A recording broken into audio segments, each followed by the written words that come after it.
At any point, did you start to take your foot off the gas just a little bit because you noticed he was tiring out? Yeah, definitely. Definitely a bit. You know, I wanted to give the fans a show like I expected it to be. What is your assessment of Jake Paul, the boxer? A very good fighter. Do you think he deserves respect from the public? Absolutely. Hey, that was a good slap. I like that. Thank you. Oh, but I didn't want to hurt someone that didn't need to be hurt. Did you carry Mike? Yeah, I mean a little bit. Yeah, like there was a point where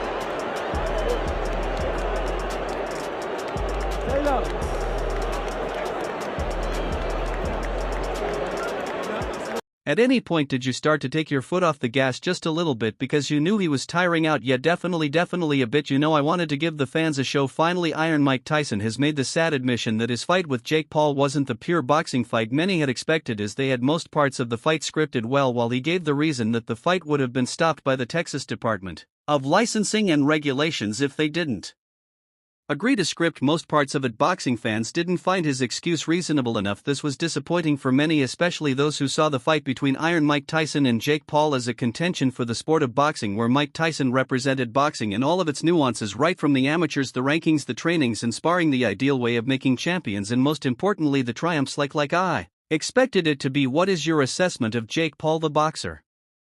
The very good fighter. Do you think he deserves respect from the public? Absolutely. Hey, that was a good slap. I like that. On the other hand, Jake Paul represented the easy and very questionable way to the top. Sadly, boxing bowed to influencer boxing because of money. More painfully, this show of shame was sponsored by one of boxing's greatest ever athletes, the baddest man on the planet, and while he has come to admit the fakeness of the fight, it sparked a mood of disappointment among boxing fans.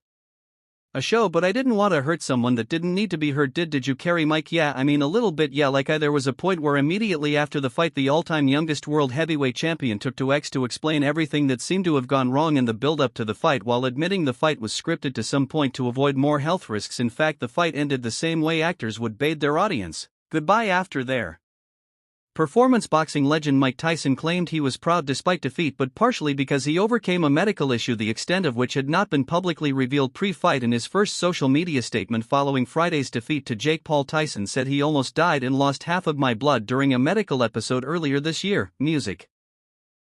Ladies and gentlemen, this is one of those situations when you lost but still won. Tyson wrote, I'm grateful for last night, no regrets about getting in the ring one last time. I almost died in June, had 8 blood transfusions, lost half my blood and 25 pounds in hospital, and had to fight to get healthy, so I want to have my children see me stand totally to toe and finish 8 rounds with a talented fighter half my age in front of a packed Dallas Cowboy Stadium is an experience that no man has the right to ask for. Thank you. It's presumed the incident Tyson is referring to is the one that delayed the fight with Paul. Initially, the bout was expected to take place in July but was delayed after Tyson suffered a medical emergency on a flight due to an ulcer. This man is an icon, and it's just an honor to be able to fight him, and he's obviously the toughest, baddest man on the planet, so it was really tough. Like, Tyson spoke about the incident in various interviews and laid out graphic details, like him defecating a tar-like substance, but did not mention the seriousness using this vernacular. He also noted that he was aware of how many felt about the outcome and how it seemed like he didn't do enough to thrill the majority of the audience who decided to make it to the fight to cheer him on. He claimed he couldn't give his very best, nor could he perform very badly, as he and Jake Paul had an agreement. According to Mike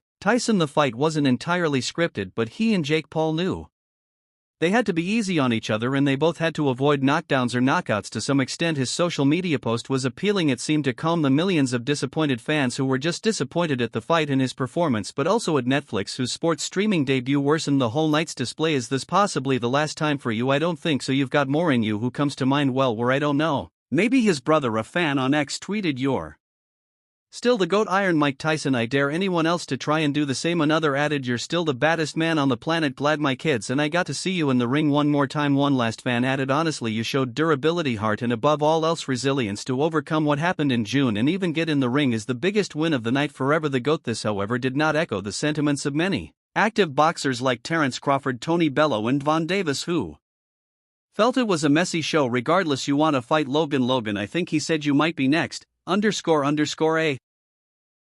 I'll kill you, Mike. Oh, please, no. It's on lightweight. World champion Davis immediately took to social media to give his verdict on the event and slam Paul. He wrote on Instagram to the bozo that shared the ring with Mike, "You are a whole bozo for this, and you didn't get the job done. Dumbhead." Crowd punch up at Jake Paul vs. Mike Tyson branded best fight of the night. Davis then posted a separate touching tribute to former undisputed Champion Tyson, he added, you will always be a boxing legend. Whether you like it or music, not ladies and gentlemen, there will never be another one, and I understand you so well. All this stuff that is happening now means nothing. Jake Paul shockingly offered world title fight by undisputed champion after Mike Tyson, when his final messages appeared to tease a fight against Paul, where he concluded, I'll beat the brakes off of him when I catch him, uppercut, jab, left hook, uppercut. Then just watch. Davis and Paul have previously feuded in the past, and it is clear he placed the blame totally at the door of the problem child, music.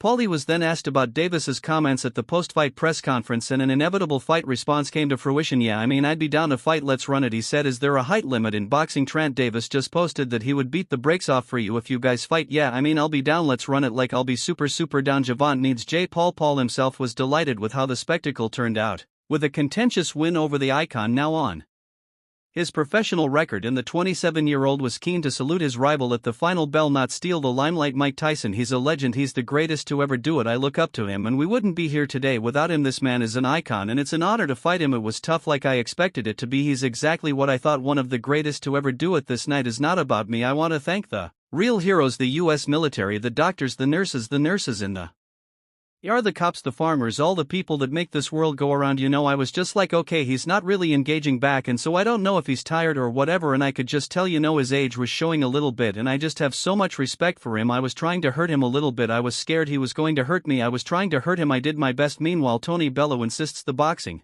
world should boycott Paul until he fights a suitable opponent. The former boxer was thrown out of the pre-fight press conference for his protests before the bout. We are all to blame for this, man, Bello wrote on X. Crowd punch up at Jake Paul vs. Mike Tyson, branded best fight of the night. We are all talking and watching. We have to stop this fool. Don't tune into him until he fights someone who is fit, healthy, and not a grandfather. Any proper boxing people helping Paul need to look at themselves. FFS, this is just sad. Tony Bello has claimed there was a major difference between Mike Tyson and Jake Paul during their fight, which may have influenced the outcome. And no, the former I'm a celebrity contestant isn't talking about the 31-year age difference. The 41-year-old, a veteran of 34 top-level fights himself, has suggested there was a grand difference in the gloves both men were using ahead of the contest in Texas. Both men agreed to a series of rule changes. Among them were shorter 2-minute rounds and an 8-round total, but also that they would wear 14-ounce gloves. That's a /2 more than the common 10-0 gloves. According to Bello, only one man was donning the correct gloves. He tweeted, the gloves Mike has on are looking heavily padded, while Jake has on Grant's, which are full-on puncher's gloves. There is a huge difference in their gloves, and I'm only watching from a bed. Even if Tyson fought with his bare fists, he wasn't throwing or connecting enough to do the required damage to win. The